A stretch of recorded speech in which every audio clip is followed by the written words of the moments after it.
새해 복 많이 받으십시오. 네, 아멘.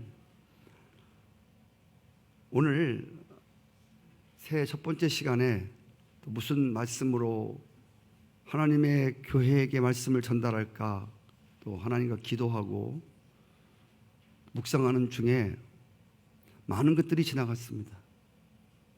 그 중에서 하나님의 시편 말씀을 결정하도록 마음을 수그려 주셨습니다. 오늘 순례자의 하루라고 하는 말씀을 갖고 시편 23편을 나눌 터인데, 이 순례자의 하루는 이것을 늘리면 1년이 되는 것이고, 시편 23편을 더 늘리면 여러분의 일생이 되는 것입니다. 일생 동안의 삶을 하루길의 순례의 삶으로 축소시켜서 오늘 시편 23편을 여러분이 읽으시면 많은 감명을 입게 될 것입니다. 오늘 읽어드린 시편 23편은 시편 중에 다이아몬드라고 부르는 시편입니다. 모든 일반적 시인들이나 기독교 문학자들이 시편 23편을 시 중에 시라고 극찬을 아끼지 않고 있습니다. 우는 자에게 치료함을, 불안해하는 자에게 평안을, 절망한 자들에게는 소망을 주는 생명의 찬가입니다. 성 어거스틴은 시편 119편을 생명나무라 한다면 시편 23편은 생명나무 주변에 피어난 아름다운 꽃이라고 했습니다. 그리스도인들이 성경에서 가장 큰 감명을 받았던 말씀이 바로 시편 23편입니다. 어떤 사람은 다윗이 이 시편 23편을 그가 목동 시절에, 젊은 시절에 이 글을 썼을 것이라고 추정하고 있습니다만은, 그러나 시를 깊이 의미해 보면 오히려 이 시편은 다윗이 인생의 황혼기에 접어들어서 젊은 날에 하나님 안에서 경험했던 아름다움을 회상하면서 감사와 감격하는 노래임을 알 수 있습니다. 시편 23편 하나만 가지고도 사실 제가 한 10주를 설교를 할 수가 있어요. 그렇게 이 시편 23편 안에는 또 다른 색깔의 넓고 깊은 은혜가 이 속에 흐르고 있습니다. 다윗은 이 시편에서 자신의 일생을 하루를 사는 순례자의 삶으로 그렇게 비유하고 있습니다. 시편 23편 앞에는 시편 22편이 있습니다. 이 시편 22편을 읽어보시면 십자가의 사건이 기록되어 있습니다. 하나님이 어찌하여 나를 버리십니까? 시편 22편은 십자가의 장이라고 부릅니다. 그리고 시편 23편 다음 장이 시편 24장입니다. 이 말씀을 읽어보시면 여기는 영광의 개선가가 들어있습니다. 문들아 너희 머리를 들지어다, 영광의 왕이 들어가시리로다. 이 24편은 부활의 영광의 장입니다. 그 사이에 23편이 끼어 있습니다. 이 말은 무슨 말이냐면, 시편 23편은 십자가에서 부활에 이르는 성도들의 순례의 삶을 말해주고 있다는 것입니다. 성도의 삶은 십자가로 시작하여 부활의 영광을 바라보며 모든 시련을 이겨내고 믿음으로 전진하는 삶이라는 것입니다. 오늘 시편은 이렇게 시작을 합니다. 이렇게 문을 엽니다. 여호와는 나의 목자시니 내게 부족함이 없으리로다. 할렐루야. 이것이 2013년 정월 초하루 2017년을 여는 새 아침에 여러분의 하나님 앞에 올려지는 그런 아름다운 찬가가 되기를 축복합니다. 이것은 뭐냐면 구원받은 성도들의 새 아침입니다. 어둡고 지루하고 캄캄한 사망의 잠을 깨고 찬란한 새 아침의 태양을 바라보며 하나님께 드리는 첫 신앙의 고백입니다. 새해 첫 시간을 열면서 해돋이를 동해안으로 보내간 사람들은 우와로 시작하지만 오늘 이 어두운 긴 밤을 깨고 그런 새로운 아침을 허락하신 새로운 2017년의 태양이 떠오른 이 아침에 여러분과 제 입에서 정말 이 고백, 하나님이 나의 목자시니 올 한 해 내게 부족함이 없어지로다. 이 고백이 여러분 삶 가운데 또 그렇게 이 말씀에 증인되시기를 주의 이름으로 축복합니다.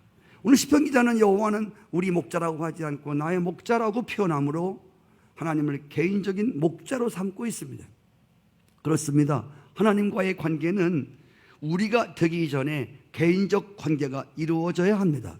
지금 우리는 모든 것이 부족하고 불만족투성이인 세상에 살고 있습니다. 어거스틴이 말했습니다. 내가 하나님을 만나기까지 진정한 행복을 몰랐다. 하나님이 내 목자가 되기까지 방황하는 인생이고 만족이 없는 인생일 것입니다. 우주를 창조하신 그 창조주가 나의 목자라면 세상에서 모든 것이 부족함 속에서도 우리는 오늘 시편 기자와 같이 만족함을 노래할 수 있습니다. 우리는 찬송가에 보면 주 예수보다 더 귀한 것은 없네. 세상 부귀 영화와 바꿀 수 없다고. 할렐루야. 세상 부귀와 바꿀 수 왜? 세상 부귀가 다 그분의 손 안에 있습니다. 아멘. 우리가 사망의 깊은 잠을 잘 때 그분께서 우리를 흔들어 깨우셔서 새로운 아침을 주셨습니다. 우리를 생명으로 옮겨주신 것에 대해서 어찌 그분께 감사와 찬양을 멈출 수 있겠습니까? 또 오늘 말씀에 보면 이 시편이 여호와는 나의 목자시니 부족함이 없다고 말을 하며 그 다음 구절에 그가 나를 푸른 초장에 뉘우시며 쉴만한 물가로 인도하신다 했습니다. 우리를 깊은 사망의 잠에서 깨어나게 하신 그분께서 우리를 이제 아침 식사의 자리로 초대하고 있는데 그 아침 식사의 자리가 바로 푸른 초장입니다. 그것은 싱싱하고 신선한 꼴이 준비된 축복의 식탁입니다. 참 목자 되신 예수님은 우리와 축복의 식탁에서 함께 먹고 마시기를 원하십니다. 요한계시록 3장 20절에 보면 볼지어다 내가 문 밖에서 문을 두드리는데 누구든지 내 음성을 듣고 문을 열면 내가 그에게로 가서 그와 더불어 먹고 마시리라. 하나님은 항상 하나님이 예배되는 어제 우리 성만찬식을 했습니다. 이 성만찬식도 하나님이 우리와 함께 당신의 피를 내놓고 살을 내놓고 거룩한 식탁에서 함께 먹고 마시기를 원하시는 거룩한 식탁입니다. 여러분 지금 예배드리는 이것도 사실은 여러분 신령한 영혼의 푸른 초장 속에서 영혼의 꼴을 먹는 하나님의 식탁에 초대된 여러분임을 믿으시기 바랍니다. 주님이 배설한 식탁에는 별미의 음식들이 있습니다. 때를 따라 다른 음식. 집에서 음식하는 우리 엄마들은 걱정입니다. 저녁에 뭐 해 먹지? 아침 메뉴는 또 뭐 하지? 정말 스트레스입니다. 근데 우리가 자료가 풍성하다면 매일매일 새로운 것들을 만들어내지만 우리는 자료가 한계가 있고 그렇죠. 그래서 매일매일 새로운 음식을 제공할 수가 없어서 그냥 어제 먹던 거 그냥 열어서 그냥 뒤집어서 먹고 그러지 않습니까? 그런데 우리 주님은 사랑하는 양들에게 꼴을 먹이시는데 그러한 어저께 남은 꼴을 전자레인지다 돌려서 준 법이 없으시고 할렐루야. 여러분 새벽에 와보십시오. 수요일 예배를 와보십시오. 다음 주에 와보십시오. 또 그 얘기야? 그렇지 않습니다. 저는 말씀을 대언하는 종으로 여러분보다 하나님이 주시는 꼴이 어떤 것인가에 대해서 매우 궁금합니다. 저는 이번 주 메시지를 증거하며 다음 주에 주실, 내일 아침에 주실 꿀이 뭔가에 대해서 매우 궁금해하는 한 양입니다. 받아서 주기 때문에 그렇습니다. 저는 하나님 말씀을 받을 때마다 매일 신선합니다. 할렐루야. 지루하지 않습니다. 아멘. 그분이 주시는 꼴은 정말 지루하지 않아요. 들을 때마다 은혜가 되는. 하나님 이 강단에서 흘러내리는 제일 처음에 오신 분들은요 조금 어색한 감도 있어요. 몇 주만 가시면, 잘 기만 터시면 곧바로 안정이 됩니다. 이런 꼴이, 주님이 이런 꼴을 성수한 강단을 통해서 먹이시는구나. 금방 감동될 거예요. 조금만 참으세요. 요한복음 6장 35절에 내가 곧 생명의 떡이다, 내게 오는 자는 결코 줄이지 아니할 것이라고 말씀했습니다. 주님이 마련한 이 아침 식사는 아직 어린 아이부터, 젖 먹는 아이부터 딱딱한 것을 먹을 수 있는, 장성한 사람에 이르기까지 먹을 수 있는 음식으로 가득 채워져 있습니다. 이 강단은 깊은 신앙인들도 영혼의 충만한 은혜를 받을 수 있고, 오늘 새로운 갓 온 사람도 충분한 은혜를 받을 수 있는 그러한 하나님의 풍성한 별미의 꿀이 준비되어 있는 강단입니다. 요한복음 21장에 보시면 밤새도록 고기를 잡지 못하던 제자들을 위해서 주님이 갈릴리 바다에 옆에 모래사장에 숯불을 펴시고 거기에 고기를 구워놓고 거기에 아침을 준비해 놓고, 그리고 허전한 그들에게 아침 식사의 장에 초대하는 말씀이 기록되어 있습니다. 할렐루야. 주님은 이렇게 날마다 하루를 시작하기 전에 우리들에게 생명의 꿀, 푸른 초장으로 우리를 이끌어서 우리의 영혼에 만족한 꿀을 먹이시는 참목자이신 바로 그분인 것을 믿으시기 바랍니다. 아침 식사가 마치면 후식으로 시원한 음료가 준비되어 있습니다. 요한복음 6장 37절에 보시면 누구든지 목마르거든 내게 와서 마시라, 그 배에서 생수가 솟아나리라. 요즘은 현대인들은 식사를 하면 느끼하기 때문에 요구르트를 드시든지 커피를 드심으로 또 그렇게 개운하게 하시는데, 우리 주님도 푸른 초장의 꿀을 먹이시면 또 그러한 생수로, 맑은 생수로 또 그렇게 후식을 준비하십니다. 일찍이 모세는 이스라엘 백성들에게 하나님이 그들을 위해서 준비한 땅에 대해서 말하기를, 그것은 샘물이 흐르고 맑은 샘물이 흐르고 모든 식물에 부족함이 없는 땅이라고 모세가 이스라엘 백성들에게 말했습니다. 한 해 동안 주님이 여러분을 위해서 준비하시는 은혜의 식탁에 초대받아 한 해를 부족함이 없는, 내게 부족함이 없도다, 할렐루야, 그분이 나에게 충만한 꿀을 먹이셨도다, 내 영혼이 시들지 아니하므로 하나님께 감사하는 여러분 영혼 되시기를 축복합니다. 여기 푸른 초장으로 인도한다는 말이네. 인도한다는 말은 히브리 원어에 보면 급하게 몰아간다는 뜻이 아니라 양들이 자발적으로 따라오도록 하는, 인도한다는 건 끌어간다는 소리가 아니라 양들의 템포에 맞춰서, 양들의 수준에 맞춰서 그 목자가 이끌어 인도한다는 뜻입니다. 여러분, 이스라엘에 가면 많은 양떼를 모는 목자들을 볼 수 있습니다. 근데 가만히 보면 양들을 이끄는 목자들은 급하지 않습니다. 양들을 이끌어가는데 목자의 수준에서 목을 잡아 빼서 이끌어가는, 강제로 막 후려쳐서 이끌어가는 그런 것이 아니라, 아까 말씀드린 대로 양들이 따라올 수 있도록 양들의 수준에 맞춰서 아주 천천히, 그리고 양들이 자연을 만끽하며, 그래도 목자는 계속 기다려주시면서 그리고 양들에 맞춰서 인도하는 모습을 볼 수 있습니다. 제가 목회를 오래 했다면 오래 했고 30년 이상을 했으니까 한 직업에 기도하면서 오래 했다고 생각합니다. 제가 조금 성경에 나오는 목자의 심정을 제가 이해할 것 같습니다.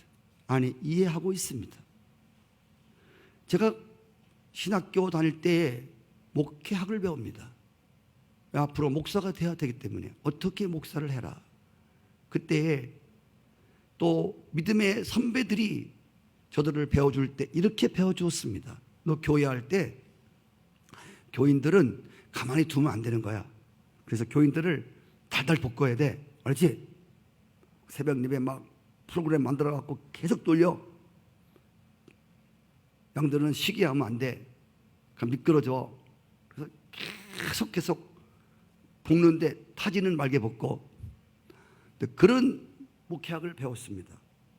근데 제가 이제 늦지막히 오랜 목회 생활을 하면서 제가 결론 짓는 것은 그때 그 선배님들이 잘못 가르쳐 주었구나. 그때 그 목회학을 배워준 교수가 목회를 잘 모르는구나. 제가 이걸 깨닫게 되었어요. 왜냐하면 양들을, 성도들을 인도자가 억지로 강제적으로 끌어간다고 해서 그게 성도들에게, 하나님에게, 이끄는 사람에게 유익이 없다는 겁니다. 어떤 분들은 한 달에 한 번씩 예배를 쉬는 거에 대해서 막 뭐라고 해요. 왜 예배를 쉬느냐고. 그래. 새벽 기도도 안 나오신 분들이 왜 새벽 기도를 쉬냐고 막 그래요. 엄청나게 막. 예배를 꼬박꼬박 드려야지. 오늘도 오후 예배가 없어요. 어제도 새벽 기도를 안 드렸어요. 예. 나는 새벽 2시까지 송영신 데리고 4시 만에 성도 여러분 1월 1일이니까 빠지지 말고 나오십시오. 1월 1일인데 그렇게 할 수도 있습니다. 그럼 나오시는 분도 계시겠죠. 네. 그러나 1월 1일 계속 되어지는 예배 속에서 조금 주무시고 1월 1일 건강한 모습으로 게름치한 모습이 아닌 강건함으로 나오셔서 하나님께 예배하십시오. 일이 한다고 그래서 1월 1일 날 2시까지 송무영 예배 드리고 4시, 5시에 새벽 예배 드리고 그래 너는 잘했다. 그리고 새벽 예배 9시, 11시 예배 드리는 사람은 야 너는 목회하는 거냐 뭐 하는 거냐. 여러분 우리 주님이 그렇게 절대로 하시지 않는다라고. 할렐루야. 여러분 그렇게 주님이 하시지 않아. 저는 젊은 시절에 얼마 전까지만 해도 성도님들은 막 왜 기도 안 했어요? 권사가 뭐 하는 거예요? 장로가 뭐 하는 거예요? 네. 진짜 내가 이러려고 목회했나?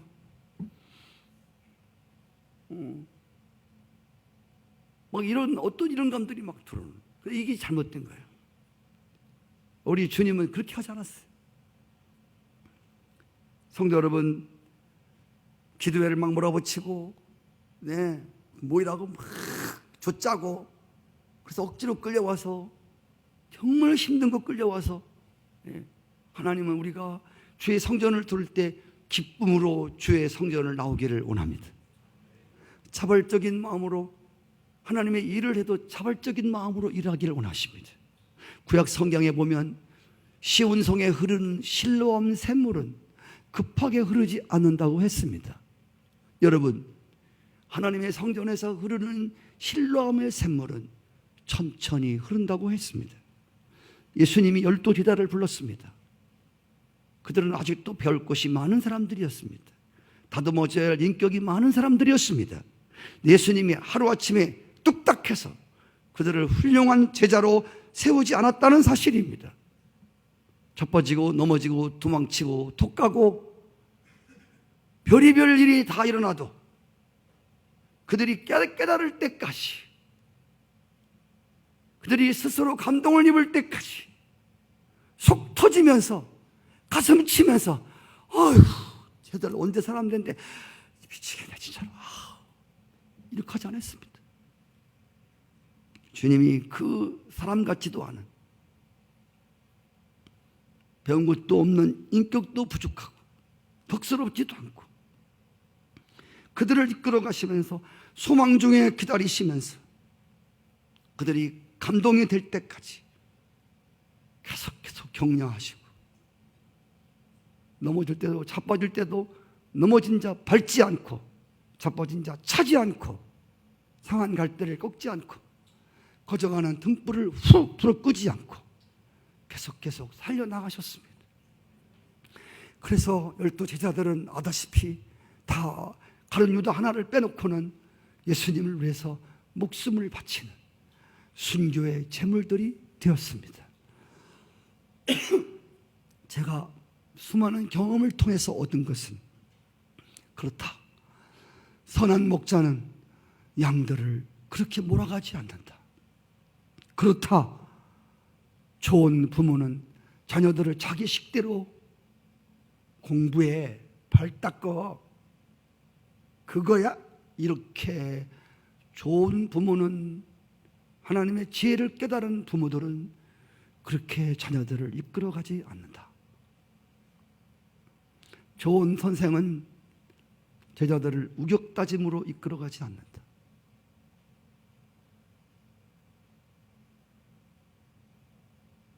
요즘 학생들은 보르장머리가 없다. 그렇지 않습니다. 나는 차 수리하는 동안 택시를 몇 번 타고 다녔는데 택시 기사가 그러더라고요. 제가 물어봤습니다. 어려우시죠? 어려운 것도 많지만, 근데 요즘에 너무 좋은 게 있다. 젊은이들이 너무 싹수가 있다는 거예요. 젊은 애들이, 청년들이, 학생들이 매너가 너무 좋다는 거예요. 그분이 그러는 거예요. 그래요? 예, 손님, 요즘 젊은이들이요, 매너가, 학생들이요, 매너가 참 좋습니다.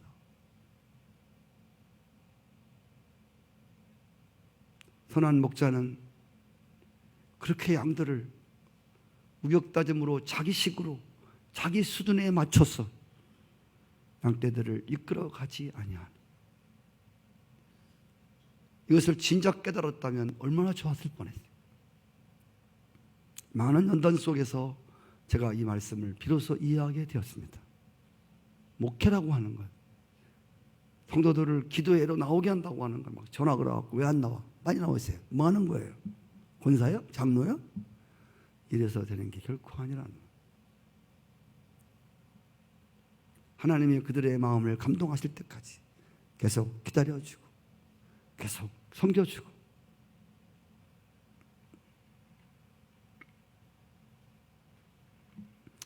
쉴만한 물가라고 하는 것은 잔잔하고 고요한 물가라는 뜻입니다.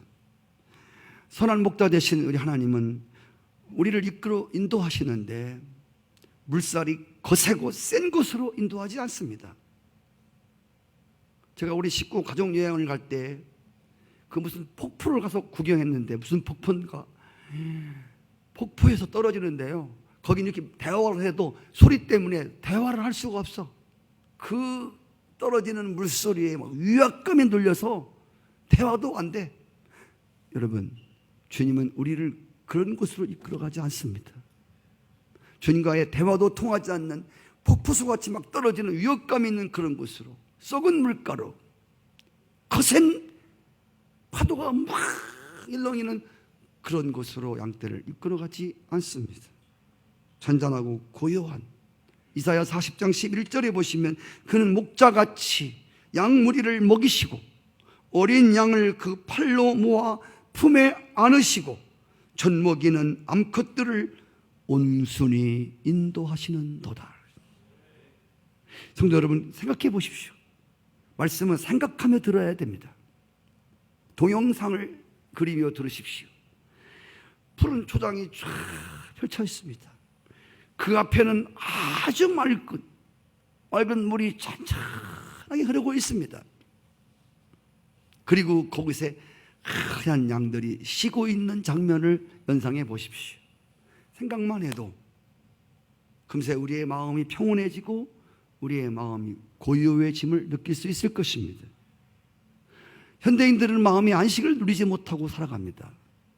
너무도 일에 쫓겨서 바쁘게 살아가는 분들에게, 또는 마음의 분노와 마음의 심란함과 원망의 풍랑이 막 일어날 때 이 시편 말씀을 통해서 여러분 조용히 말씀을 묵상하시면서 큰 위로가 있으시기를 축복합니다.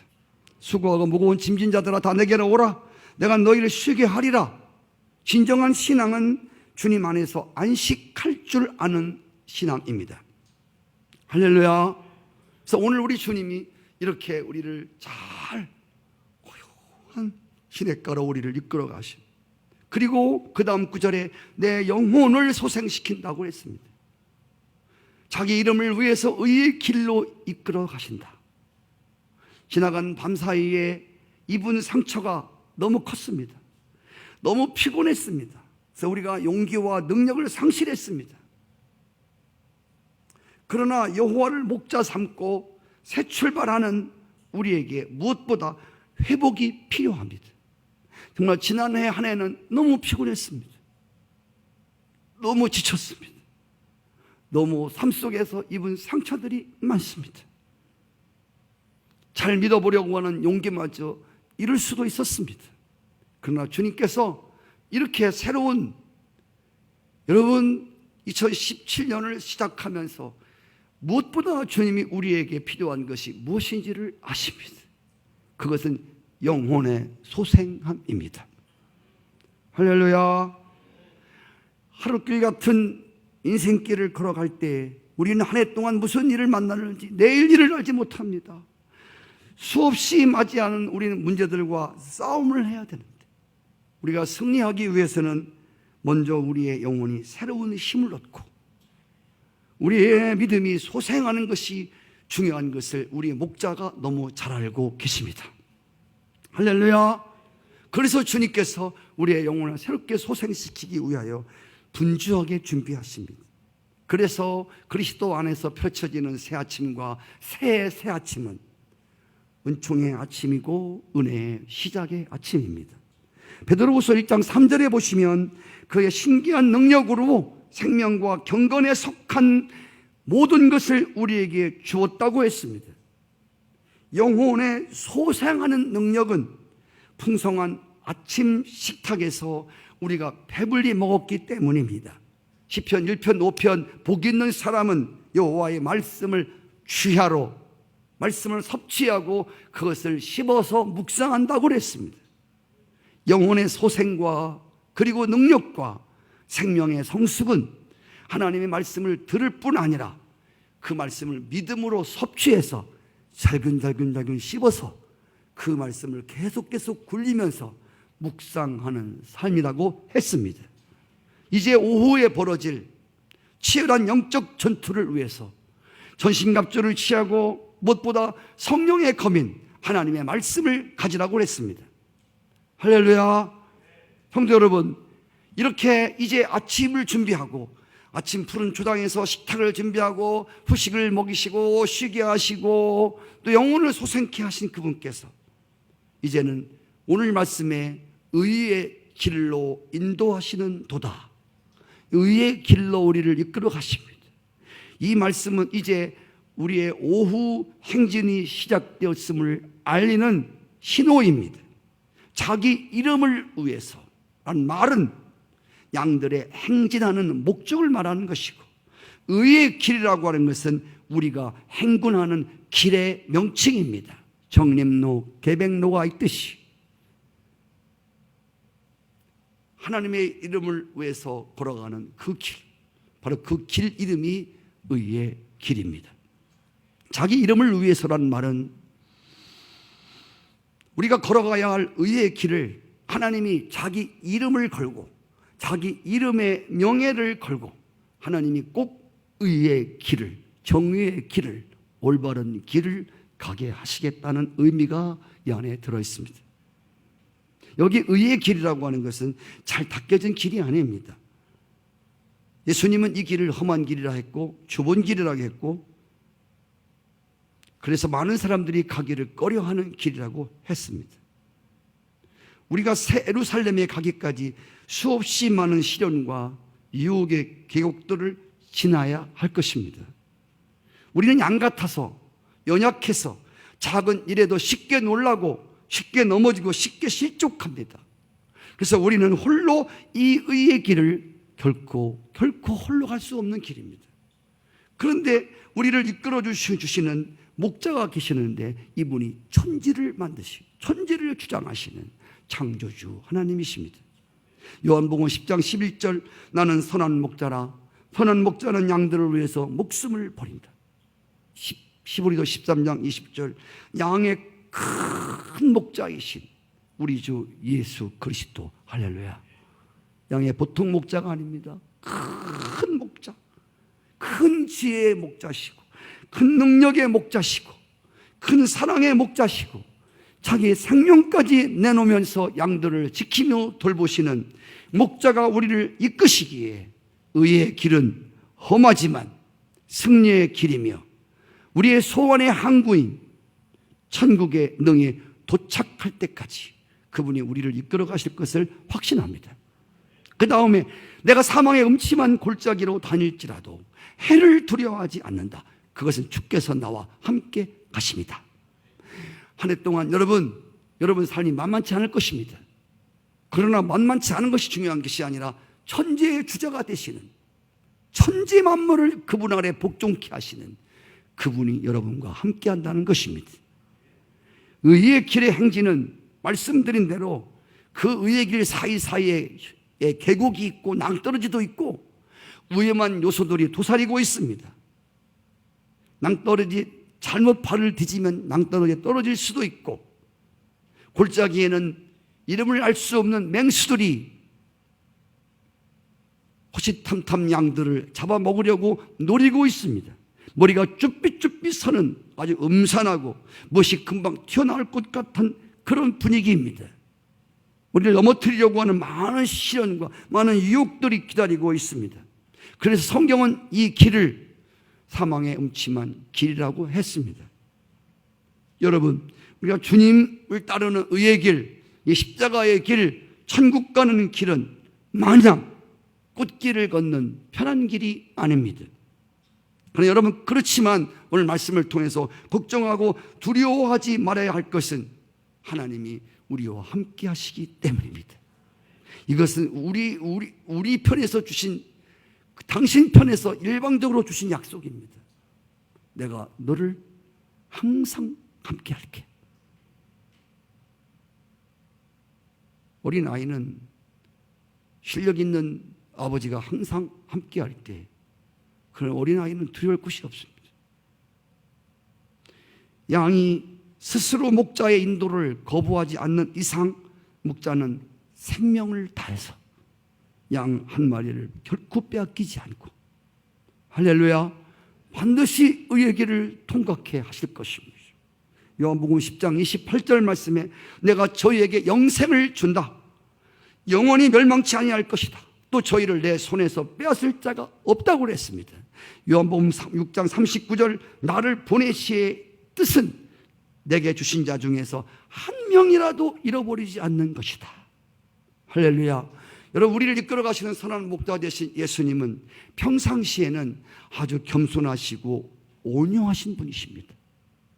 그런데 양들을 지키고 양들을 빼앗아가려고 하는 원수들과 싸울 때만큼은 우는 사자도 그 앞에서 벌벌 떨 수밖에 없는 용맹스러움을 떨치는 할렐루야 이 순하디 순한 목자가 갑자기 분노하는 장면. 예수 그리스도가 성전을 청결하기 위해서 그 오래 참으시는 그분이 막 의자를 다 뒤집어 엎고 강대상을 다 뒤집어 엎어버리고 이건 뭐야 전부 뒤집어 엎으시고 분노하는 거룩한 분노를 보시기 바랍니다. 그렇게 겸손하고 그리 온유하시던 분. 대적자들과 싸울 때는 아무도 그 목자의 용맹스러움을 따라갈 수가 없어요. 다윗은 자신의 목동 생활을 기억하면서 사무엘상에서 사자가 와서 양을 물어 삼키려 할 때 달려가서 사자의 입을 찢고 양을 건져냈다고 그랬습니다. 할렐루야. 목자에게는 양을 지키는 용맹스러운 뿐이 아니라 그에게는 무기가 있습니다. 막대기가 있습니다. 물매가 있습니다. 다윗은 물매를 잘 던지는 사람 아시죠? 블레셋 군사 골리앗을 죽일 때 물맷돌로 한 방에 끝내버렸습니다. 정확하게 맞힌, 양들을 해치는 그런 일이나 사자 같은 한 방에 그냥 물매를 던진 마치는 무기가 있습니다. 막대기가 있습니다. 막대기를 딱 차고 다닙니다. 경찰관들이 차는 막대기가 더 단단한 막대기가, 이놈으로 그냥 머리를 그냥 치는 거예요. 양들을 지키는 겁니다. 그 물매가 있습니다. 그리고 지팡이가 있습니다. 이 지팡이는 양들을 보호하고 안위하는 데 사용하는 지팡이입니다. 끝이 구부러져서 딴 데로 가면 이렇게 걸어갖고 이렇게 확 당기지 않습니다. 그래서 목을 부러뜨리는 그 목자가 아니십니다. 걸어갖고 슬슬 겁니다. 제가 어깨가 아파서 이 어깨 마사지를 받는데 그분들은 확 하지 않더라고요. 이렇게 오리더라. 하나님은 도망갈 때 우리를 확 잡아 채서 그냥 질질 끌고 가지 않습니다. 그 막 목자의 지팡이가 있습니다. 성도 여러분, 하나님 보내주신 성령님은 우리를 험한 위험과 시험에서 보호하시고 인도하시면서 우리에게 능력이 되셔서, 성령님은 항상 우리를 보호해 주시고 보혜사가 되신 그분께서 적들을 물리치도록 하십니다. 오늘 마지막에 주께서 내 원수의 목전에 상을 베푸시고 기름으로 내 머리에 바르셨다. 내 잔이 넘친다. 내 평생의 선하심과 인자하심이 정녕 나를 따르는데 내가 여호와의 집에 영원히 거하리로다. 오늘 말씀은 이제 피곤한 하루 인생길을 믿음으로 달려온 뒤에 해가 저무는 석양을 맞이하는 저녁의 모습입니다. 오늘 말씀은 하루길 같은 험준한 믿음의 인생의 여정에 대한 결론 부분입니다. 기름으로 내 머리에 발랐다? 기름은 구약시대 때 기름은 사실 못 내는 게 아니라, 이 기름 부음이라고 하는 것은, 기름은 험한 계곡을 벗어나오기 위해서 양들이 많이 상처를 입었습니다. 그래서 옛날 구약시대 때는 기름으로, 상처에 기름을 발라서 기름을 치유해 주었습니다. 인생의 험악한 시간을 보내느라고 이 보낸 상처받은 우리의 영혼에게, 우리의 삶 속에 기름을 발라 우리의 상처를 치유하시는 것입니다. 그리고 우리를 그동안 위협하고 우리를 삼키려고 오늘 사자같이 역사했던 그 사단의 원수 앞에서 보란듯이, 할렐루야, 심판자이신 그 주님께서 우리에게 상을 베푸십니다. 마지막, 주님이 손들어 주는 사람이 이기는 자입니다. 상은 승리한 사람이 받는 것입니다. 사실 우리가 승리한 것이 아니라 우리의 목자가 승리토록 하셨습니다. 고린도전서 15장 57절, 우리 주 예수 그리스도로 말미암아 우리에게 승리를 주시는 하나님께 감사하리로다. 할렐루야. 내 잔이 넘치나이다. 이것은 주님과 승리를 자축하는 건배 잔입니다. 아멘. 너 있어, 네가 이겼어. 그래, 건배. 심령의 잔을 들고, 감사의 잔을 들고, 충만한 잔을 들고 주님과 함께 건배하는 이 놀라운 잔이 넘치는 이 축배의 잔. 여러분, 올 한 해 동안, 2014년 동안 한 해를 마감 짓고 12월 31일 주님과 함께 승리의 축배의 잔을 올리는 여러분 삶 되시기를 축복합니다. 하나님 안에서의 삶은 언제나 끝이, 주 안에 있는 자들은 항상 과정은 힘들고 어렵지만 반드시 끝은 승리로 끝내시고 해피엔드로 끝나는 것을 믿으시기 바랍니다. 아멘. 감리교 신경에 보면 마지막 우리는 최후 승리를 믿는다고 기록되어 있습니다. 어제도 말씀했습니다. 사도 바울이 마지막 고백, 선한 싸움을 싸웠다, 달려갈 길을 마치고 믿음을 지켰다, 이제 후로는 나에게 하나님 멸관의 상을 줄 것이다. 사도 바울의 고백과 같이 여러분, 마지막 우리에게 원수의 목전에서 상을 베풀어 주시 우리를 승리케 하실 그 하나님 앞에 우리가 오늘 찬송을 올려드릴 수 있기를 바랍니다. 저는 오늘 말씀을 마감 지으면서 양돌의 하룻길 같은 순례길을 위해서 총동원된 하나님의 모습을 보았습니다. 여호와는 나의 목자시니 여호와 로이의 하나님, 푸른 초장과 쉴만한 준비한 곳으로 인도하는 여호와 이레의 하나님, 많은 어려움과 두려움 속에서도 우리의 마음을 평안케 하시는 여호와 샬롬의 하나님, 언제 어디서나 사망의 음침한 골짜기를 갈지라도 늘 우리와 함께 하시는 임마누엘 되신 하나님, 그리고 원수와 싸워서 내가 싸우는 게 아니라 그분이 싸워주셔서 우리에게 승리를 주시고 승리의 깃발을 날리게 하시는 여호와 니스의 하나님, 그리고 우리에게 기름을 부어 우리를 구별되게 하시고 우리의 상처를 치유하시는 여호와 라파의 하나님, 모든 하나님이 오늘 시편 23편에 총동원되어 있음을 깨달았습니다. 우와! 여러분, 2017년 한 해를 보내시는 동안 오늘 시편 23편에 기록된 여호와 로이의 하나님, 여러분 여호와 이레 하나님, 여호와 샬롬, 여호와 니시, 여호와 라파, 할렐루야, 임마누엘의 하나님이 여러분과 함께할 것을 믿으십니다. 믿습니다. 이제 시편 기자는 마지막 부분에서 이렇게 결론을 짓습니다. 그 선하신 목자와 그 인자하심이 내 생애 가운데 영원히 함께할 것이다. 이런 고백으로 순례의 길을 마무리하면서 이렇게 고백합니다. 내가 여호와의 집에 영원히 거하리로다. 여기 여호와의 집이라고 하는 것, 성전을 말하는 것이고, 더 나아가 신부가 신랑을 위해서 준비한 하나님 나라의 새 예루살렘의 집을 말하는 것입니다. 오늘 시편 23편이 여러분의 하루의 인생길이 되시며, 여러분 이 시편 23편을 찍 늘어서 여호와 나의 목자시 부족함이 없을 것이다 라고 고백한 그 아침의 고백이 12월 30일까지 쭉 늘어서 마지막 하나님께 승리와 영원히 함께할 것을 고백하는 그 고백으로 마무리 짓는 한 해가 되시기를, 순례자의 하룻길 같은 또 1년 되시기를 주의 예수 이름으로 축복합니다.